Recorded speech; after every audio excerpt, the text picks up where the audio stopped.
ఎందరో త్యాగమూర్తుల త్యాగఫలం ఆంధ్ర రాష్ట్రం. నేడు ఆంధ్రప్రదేశ్లో ప్రజలు సుఖ సంతోషాలుగా ఉన్నారా? ప్రస్తుతం ప్రజల మధ్య ఉన్న కులాల కుంపట్లు ఎవరి కోసం? చంద్రయాన్ రాకెట్ యుగంలో కూడా వర్ణ విభేదాలు దేనికి సంకేతాలు? రాజకీయ పార్టీల నేతలు ఏం చెప్తున్నారు? నేటి కాలంలో ప్రపంచాన్ని శాసించే మన యువత మేధాశక్తి ఏం కోరుకుంటుంది? తెలుసుకోవాలంటే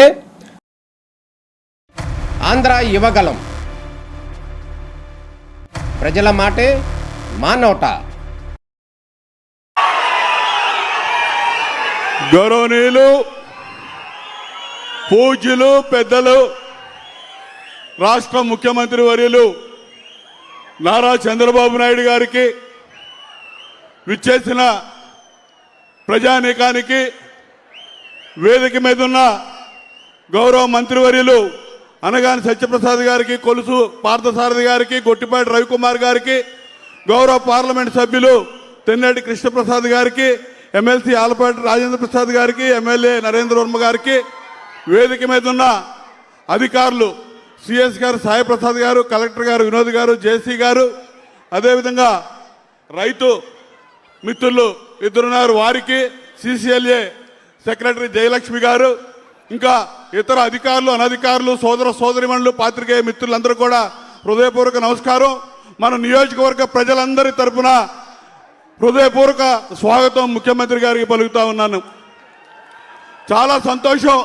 ఇప్పుడే రెవెన్యూ మంత్రి గారు చెప్పినట్టుగా అమరావతి చట్టబద్ధత ఏర్పడి గజెట్ ఏర్పడ్డాక మొట్టమొదటిసారిగా మన నియోజకవర్గంలో ఈ కార్యక్రమానికి రావడం మనందరూ కూడా ఎంతో సంతోషకరమైన విషయం అని చెప్పి మీకు తెలియజేస్తా ఉన్నా. ఇక ఆ సబ్జెక్ట్ కానీ రెవెన్యూ సబ్జెక్ట్ మీ భూమి మీ హక్కు కార్యక్రమానికి గౌరవ ముఖ్యమంత్రి గారు ఇచ్చేశారు. ఆ అంశాలు అన్ని కూడా రెవెన్యూ మంత్రి గారు, ముఖ్యమంత్రి గారు మీకు వివరిస్తారు. ప్రధానంగా ఈ 22 నెలల పరిపాలనలో ముఖ్యమంత్రి గారు నారా చంద్రబాబు నాయుడు గారు నాయకత్వంలో కూటమి ప్రభుత్వం పనిచేస్తున్నటువంటి తీరు మీరందరూ ఒకసారి ఆలోచన చేయండి. సూపర్ 6 కార్యక్రమాలు అమలు, మన నియోజకవర్గంలో అమలవుతున్నటువంటి సంక్షేమ కార్యక్రమాలు కానీ, అమలవుతున్న కార్యక్రమాలు మనందరం కూడా బేరీజ్ చేసుకోవాల్సిన అవసరం ఉంది, గుర్తు చేసుకోవాల్సిన అవసరం ఉంది. ఎందుకు చెప్తా ఉన్నానంటే 14 నుంచి 19 వరకు విడిపోయిన ఆంధ్రప్రదేశ్ రాష్ట్రంలో ఆ రోజు నారా చంద్రబాబు నాయుడు గారికి ప్రజలు ముఖ్యమంత్రిగా అవకాశం ఇస్తే ఆ రోజు ఏమీ లేని రాష్ట్రం, ముఖ్యమంత్రి గారు ఆఫీస్ అధికారులు కూర్చోడానికి కుర్చీ కూడా లేనటువంటి పరిస్థితుల్లో విడిపోయిన ఆంధ్రప్రదేశ్ రాష్ట్రాన్ని ప్రజలు ఇచ్చిన అధికారంతో బ్రహ్మాండంగా అధికారం ఉపయోగించి సంక్షేమం, అభివృద్ధి రెండు కళ్ళుగా ఆ రోజు ముందుకు తీసుకెళ్లారు చంద్రబాబు నాయుడు గారు. ఒక్క ఛాన్స్ అని చెప్పి ఒక్క ఛాన్స్ ప్లీజ్ అని 10 సార్లు అడిగితే మోసపోయి 2019లో జగన్మోహన్ రెడ్డికి అధికారాన్ని ఇస్తే ఈ రాష్ట్రాన్ని ఏ విధంగా దోపిడీ చేశాడో, ఏ విధంగా వ్యవస్థల్ని సర్వనాశనం చేశాడో చూశాం. అమరావతి విధ్వంసం, పోలవరం వినాశనం అన్ని చేసి వెళ్ళిపోయినటువంటి పరిస్థితి. ఈరోజు ప్రజా జీవితానికి పనికిరాడని 11 సీట్లకి పరిమితం చేశారు ప్రజలు.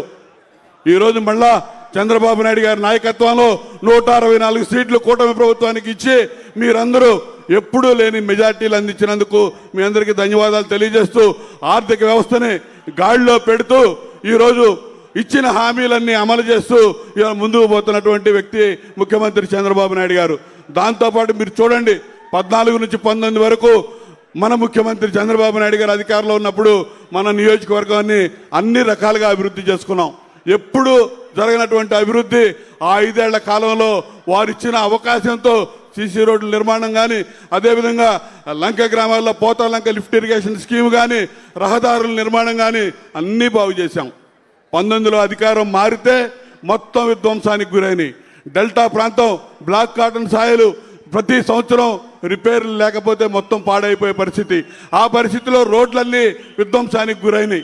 మళ్ళా ఈ 20 నెలల కాలంలో మన ముఖ్యమంత్రి చంద్రబాబు నాయుడు గారు వచ్చిన తర్వాత అభివృద్ధి కార్యక్రమాలన్నీ శరవేగంగా ముందుకెళ్తా ఉన్నాయి అనేది మరి మీ అందరికీ గుర్తు చేస్తూ, అదే అంశం ముఖ్యమంత్రి గారికి తెలియజేస్తూ, ఇంకా డెల్టా ప్రాంతం సార్ 1,13,000 ఎకరాలు, 20,000 ఎకరాలు హార్టికల్చర్, మిగతాదంతా మాగాణి భూములు ఉన్నాయి సార్. దయచేసి మీ విజన్కు తగ్గట్టుగా 2047 విజన్తో మీరు ఏ విధంగా పనిచేస్తా ఉన్నారో ఆ విజన్కి తగ్గట్టుగా వ్యవసాయంలో కూడా మార్పులు తీసుకొచ్చి హార్టికల్చర్ పంటలు పెంచడానికి కూడా మేము కృషి చేస్తామని కూడా ఈ సందర్భంగా తెలియజేస్తున్నాను సార్. ఇక్కడ మా దగ్గర ఈ తుంగభద్ర డ్రైన్ మీద కానీ అదేవిధంగా కొల్లూరు ఫెర్రీ దగ్గర కానీ పెదపులివారి దగ్గర వంతెనలు అవసాన దశలో ఉన్నాయి సార్. వంతెనల నిర్మాణానికి మీరు సహకరించమని చెప్పి ఈ సందర్భంగా కోరుతున్నాను సార్. డెల్టా ప్రాంతం మీకు తమరికి తెలియదేం కాదు, రోడ్లన్నీ చాలా ఇబ్బందికరమైన పరిస్థితుల్లో ఉన్నాయి.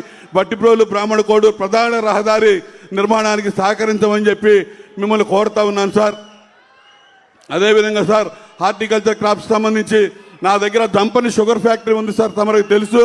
అది మొత్తం కూడా షుగర్ ఫ్యాక్టరీ పూర్తిగా లిక్విడేట్ అయి ఉంది సార్. దానికి సంబంధించి 77 ఎకరాలు ల్యాండ్ ఉంది సార్.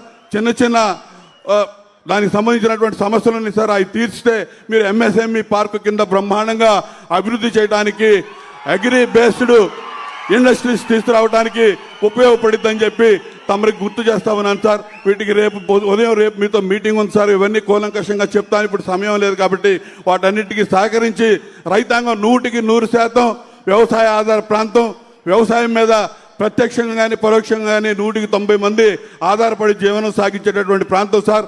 ఇరిగేషన్ వ్యవస్థ అంతా పాడైపోయి ఉంది సార్.